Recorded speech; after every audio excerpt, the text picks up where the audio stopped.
Hello friend. Tally prime के इस course में आप सभी का स्वागत है। टैली के इस कोर्स में आज हम ट्रेड डिस्काउंट और कैश डिस्काउंट के बारे में जानेंगे। ट्रेड डिस्काउंट और कैश डिस्काउंट क्या होता है। तो चलिए आगे बढ़ते हैं, लेकिन आगे बढ़ने से पहले अगर आपने अभी तक हमारे चैनल को सब्सक्राइब नहीं किया है तो अभी जाकर हमारी बेल आइकन को क्लिक कर हमारे चैनल को सब्सक्राइब जरूर करें। तो चलिए देखिए, कैश डिस्काउंट और ट्रेड डिस्काउंट क्या होते हैं। सबसे पहले हम यहाँ जान लेते हैं कि डिस्काउंट क्या होता है। जब कोई सप्लायर किसी कस्टमर को कोई सामान बेचता है या सेवाएं बेचता है तो उसे समय या बाद में उस बिल के पूरे अमाउंट पर या उस सामान पर कोई छूट देता है तो उसे हम डिस्काउंट कहते हैं। इसे बट्टा छूट या कटौती भी कहते हैं। जब हम सामान सेवाएं कुछ भी खरीदते हैं तो उसे उस पर जो हमें डिस्काउंट प्राप्त होता है तो उसे हम डिस्काउंट रिसिप्ट कहते हैं। और जब हम किसी सामान या सेवाओं की सेल करते हैं और उस सेल पर हम किसी तरह का डिस्काउंट देते हैं तो उसे हम डिस्काउंट अलाउड कहते हैं। ठीक है। सरल शब्दों में कहें तो जब कोई विक्रेता और अपने क्रेता को माल बेचता है तो वह अपने क्रेता को सूची मूल्य पर मतलब बिल पर कुछ छूट देता है। इसी प्रकार की दी गई छूट को हम बट्टा कहते हैं। यह दो प्रकार के होते हैं। एक होता है व्यापारिक बट्टा यानी ट्रेड डिस्काउंट और एक होता है नगद बट्टा यानी कैश डिस्काउंट। अब हम इन दोनों के बारे में जान लेते हैं। व्यापारिक बट्टा यानी ट्रेड डिस्काउंट। किसी व्यापार में व्यापारिक बट्टा विक्रेता द्वारा क्रेता को माल बेचते समय दिया गया जाता है।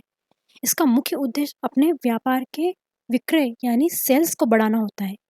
देखिए, जब भी हम सेल करते हैं, सेल करते समय जब हाथों हाथ हम जो भी डिस्काउंट देते हैं सेल करते वक्त तो उस डिस्काउंट को हम ट्रेड डिस्काउंट कहते हैं। और सेकंड है नगद बट्टा यानी कैश डिस्काउंट। जब भी कोई व्यापारी किसी क्रेता को माल विक्रय करता है तो माल के बदले जल्दी बिल के भुगतान करने के लिए कस्टमर या क्रेता को कुछ छूट प्रदान करता है जिसे हम नगद छूट या बट्टा कहते हैं। देखिए, कैश डिस्काउंट कब दिया जाता है?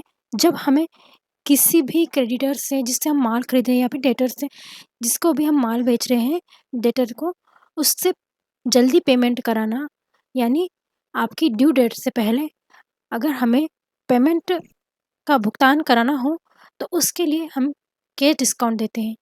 फॉर एग्जांपल के लिए जैसे हमने हमारे कस्टमर को कहा कि यदि वह 15 तारीख तक पेमेंट कर देता है तो हम उसे 5% का डिस्काउंट देंगे या 10% का डिस्काउंट देंगे।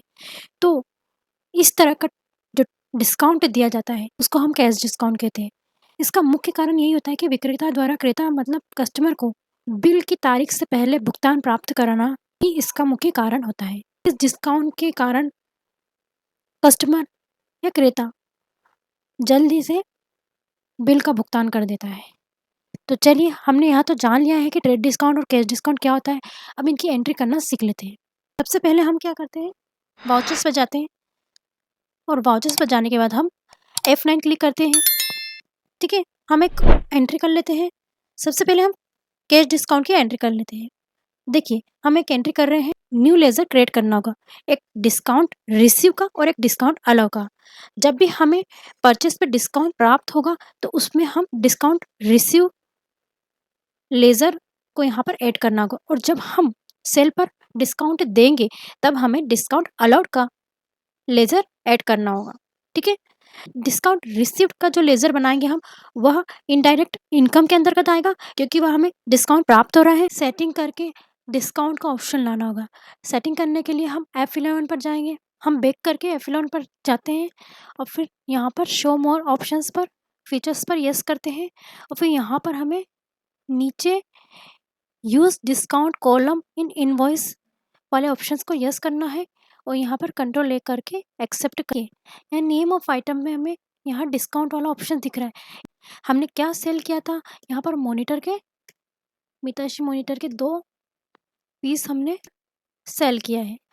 पर पीस की कीमत यहाँ 10,000 रुपये है। अब यहाँ डिस्काउंट वाले ऑप्शंस में हमें यहाँ मॉनिटर पर हमें 5% का डिस्काउंट हमने दिया है तो यहाँ हम देखिए यहाँ पर 5% करा है तो यहाँ हमें 19,000 रुपये यहाँ पर आ गए हैं। 20,000 का 5% 1000 होगा और 1000 को हम 20,000 में से माइनस करेंगे तो यहाँ 19,000 आ जाएंगे टोटल। इंटर करेंगे। नेक्स्ट हमने सेल किया है 14,000 के 2 प्रिंटर। हमने इंटेक्स के 2 पीस सेल किए हैं और पर पीस की कीमत कितना है यहाँ पर 7,000 रुपये है। और प्रिंटर पर हमें 10% की छूट दी है तो यहाँ पर हम डिस्काउंट पे 10% लिखेंगे। ये 12,600 रुपये आ गए हैं 5,000 रुपये सेल किए हैं और टोटल हमें यहाँ पर की कीमत 6,000 रुपये बता रखी है। इंटर करेंगे। देखिए ये जो हमने लैपटॉप सेल किया है इस पर हमने कोई डिस्काउंट नहीं दिया इसलिए यहाँ पर इंटर करेंगे। अब हम नीचे आकर ये हमारा CGST और SGST टैक्स ऐड कर देंगे क्योंकि हम इंटरेस्टेड सेल है। इंटर करेंगे, एक्सेप्ट कर देंगे, नरेशन लिख के एक्सेप्ट कर देंगे। तो इस तरह से हम अलग अलग आइटम पर सेल कर सकते हैं। इसी तरह से हम दूसरा तरीका भी देख लेते हैं। देखिए हमने यहाँ तो देख लिया कि कैश डिस्काउंट और सेल डिस्काउंट क्या होता है। कैश डिस्काउंट क्यों दिया जाता है? क्योंकि हम ड्यू डेट से पहले अगर हम बिल का पेमेंट करवाना चाहते हैं तो उसके लिए हम CD डिस्काउंट यानी कैश डिस्काउंट देते हैं। इसका उद्देश्य यही होता है कि क्रेता टाइम पर समय पर बिल का भुगतान कर दे। और ट्रेड डिस्काउंट का मुख्य कारण यही होता है। ट्रेड डिस्काउंट का मतलब यह होता है कि जो भी हम सेल कर रहे हैं, जो भी हम सामान को बेच रहे हैं, उसी वक्त उसी समय अगर हम कोई भी डिस्काउंट देते हैं तो वो ट्रेड डिस्काउंट कहलाता है। फॉर एग्जांपल के लिए जैसे हम किसी सामान के 1 पीस की जगह हम 5 पीस के खरीदते हैं तो उस पर हमने 5% का डिस्काउंट देते हैं तो वो जो डिस्काउंट दिया जाता है वो हमारा ट्रेड डिस्काउंट कहलाता है। ठीक है, तो चलिए हम इसकी सेकंड चीज़ को देख लेते हैं। रवि ट्रेडर से हमने 2 प्रिंटर, 2 LG टीवी और 3 सिस्का LED के खरीदे हैं। ठीक है, अब इसमें क्या है, इसमें हमने LED पर 5% का डिस्काउंट दिया है और LG टीवी पर 100 रुपये प्रति पीस के हिसाब से 200 रुपये का डिस्काउंट दिया है। मतलब यहाँ पर हमने अमाउंट में भी डिस्काउंट दिए हैं। तो सबसे पहले हम यहाँ पार्टी अकाउंट लिख लेते हैं, सूर्या इलेक्ट्रॉनिक कर लेते हैं। सेल्स लेजर में सेल्स लेजर आ जाएगा। यहाँ पर आइटम्स लिखने से पहले सबसे पहले हम F11 पर जाएंगे। जो हमने यूज डिस्काउंट कॉलम का ऑप्शन दिया है उसको नो करेंगे। अब यहाँ पर हमें एक फीचर्स को ऑन करना पड़ेगा। इसके लिए हम F12 को क्लिक करेंगे और यहाँ पर हम शो मोर कॉन्फ़िगरेशंस को यस करेंगे और यहाँ पर provide cash public trade discount को यहाँ यस करना है, करके कंट्रोल लेकर के एक्सेप्ट कर लेंगे। ठीक है, अब यहाँ हम आइटम लिखते हैं। हमने क्या खरीदा है, कैनन के प्रिंटर के 2 पीस यहाँ पर हमने सेल किए। देखिए यहाँ पर हमें डिस्काउंट का ऑप्शन आ गया है। पर पीस की कीमत 7,000 रुपये है। हमने इस पर कोई डिस्काउंट नहीं दिया इसलिए हम यहाँ पर डिस्काउंट नहीं लिखेंगे। ठीक है, अब इसी तरह से हम नीचे आएंगे और फिर हमने सेकंड क्या है, LG टीवी। LG टीवी के हमने यहाँ पर 2 पीस 1,000 रुपये प्रति नीचे। अब हमने यहाँ पर LG टीवी पर 100 रुपये प्रति पीस के हिसाब से 200 रुपये का डिस्काउंट दिया है। तो यहाँ डिस्काउंट में हमें यहाँ पर आगे जाके थोड़ा 200 रुपये करना है। नेक्स्ट हमारा LED को इंटर करेंगे और यहाँ हमने यहाँ 3 पीस सेल किया है और ये हमने 10,000 पर पीस की कीमत है। ये 30,000 रुपये आ गए हैं। अब यहाँ पर हमने सिस्का LED पर 5% का डिस्काउंट दिया है तो यहाँ पर हम 5 इंटर करेंगे। ये टोटल अमाउंट यहाँ पर आ गए हमारे। इंटर करके नीचे आ जाएंगे और फिर यहाँ पर हम देखिए हमने यहाँ पर आइटम्स पर डिस्काउंट दे दिया है। अब इन डिस्काउंट पर इफेक्ट डालने के लिए सबसे पहले हमें एक लेजर बनाना होगा, कैश ट्रेड डिस्काउंट सेल्स। किसी भी नाम से आप बना सकते हो, इसको हम इनडायरेक्ट एक्सपेंस के अंतर्गत रखेंगे। तो अल्टर C करके हम cash trade discount on sale इसको हम इनडायरेक्ट एक्सपेंस के अंतर्गत रखेंगे और यहाँ पर जीएसटी को नॉट एप्लीकेबल करना है। एक्सेप्ट करते ही यहाँ पर दोनों ही आइटम्स के डिस्काउंट जुड़कर टोटल यहाँ पर आ गए हैं। इंटर करेंगे और इंटर करने के बाद हम यहाँ पर सीजीएसटी और एसजीएसटी को टोटल को ऐड कर देंगे। ठीक है, अब यहाँ अल्टरे करके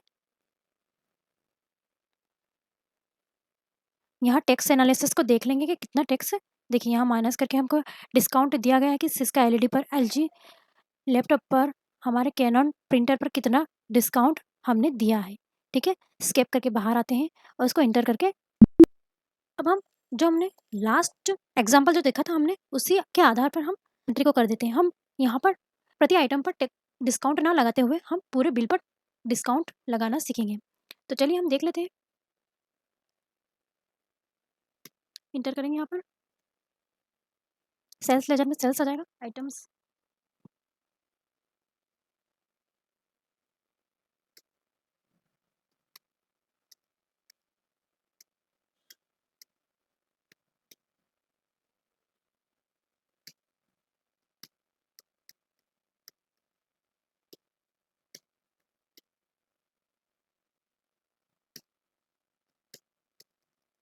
अब यहाँ पर हमें एक नया लेजर बनाना होगा, डिस्काउंट अलाउड ऑन सेल।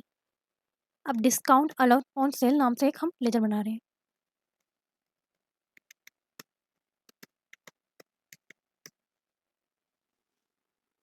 यह इनडायरेक्ट एक्सपेंस के अंतर्गत आएगा और टाइप्स लेजर में नॉट एप्लीकेबल आएगा। यहाँ पर एक ऑप्शन दिया गया है इंक्लूडिंग इन एसेसिबली वैल्यू कैलकुलेशन, इसको हमें जीएसटी करना है और यहाँ पर हमें गुड्स करना है और मेथड ऑफ कैलकुलेशन में बेस्ड ऑन वैल्यूज पे करना है, इंटर करके एक्सेप्ट करना है। यहाँ पर हमें जितने परसेंट का डिस्काउंट देना है वो यहाँ पर हमें ऐड करना होगा। मान लीजिए हमें यहाँ पर 5% का डिस्काउंट देना है तो यहाँ पर हम 5% का डिस्काउंट 5 करके नहीं लिखेंगे। अगर हम 5 करके लिखेंगे तो ये अमाउंट हमारा जुड़ जाएगा, इसलिए हम यहाँ पर -5 करके लिखेंगे तो डिस्काउंट यहाँ माइनस होके नीचे आ जाएगा। ठीक है, इसी तरह से हम यहाँ पर टैक्स को भी जोड़ लेते हैं। अब यह आईजीएसटी टैक्स यहाँ पर ऐड हो जाएगा और इंटर करके हम नरेशन लिखकर एक्सेप्ट कर देते हैं और हम यहाँ पर इंटर करके एक्सेप्ट कर देते हैं। अब देखिए, अगर आपको यहाँ पर परसेंट में डिस्काउंट नहीं होके अगर यहाँ पे अमाउंट में डिस्काउंट होता तो हम यहाँ पर क्या करते, यहाँ पर तो यहाँ पर हम परसेंट को उठाकर और हम यहाँ माइनस लगाकर, जिससे हमें 200 रुपये का 500 रुपये का डिस्काउंट मिल रहा है तो यहाँ 500 रुपये इंटर करके और यहाँ पर टोटल अमाउंट यहाँ पर लिख लेते हैं। तो इसी तरह से हम अमाउंट में भी डिस्काउंट को कर सकते हैं। अब इसी तरह से आप परचेस में भी एंट्री कर सकते हैं, इसी तरह से लेज़र बना के आसानी से 3 तरीके से। ठीक है, आशा है कि आपको हमारा वीडियो पसंद आया होगा और आशा है कि आगे भी आपको हमारा वीडियो पसंद आए, इसलिए आगे भी आप बने रहिए। हम आगे भी आपके लिए अच्छे अच्छे टॉपिक्स लाते रहेंगे ताकि टैली सीखने में आपको आसानी हो। Thank you. अगर आपको हमारा वीडियो पसंद आया हो तो इसे प्लीज़ लाइक, शेयर और सब्सक्राइब ज़रूर करें। Thank you.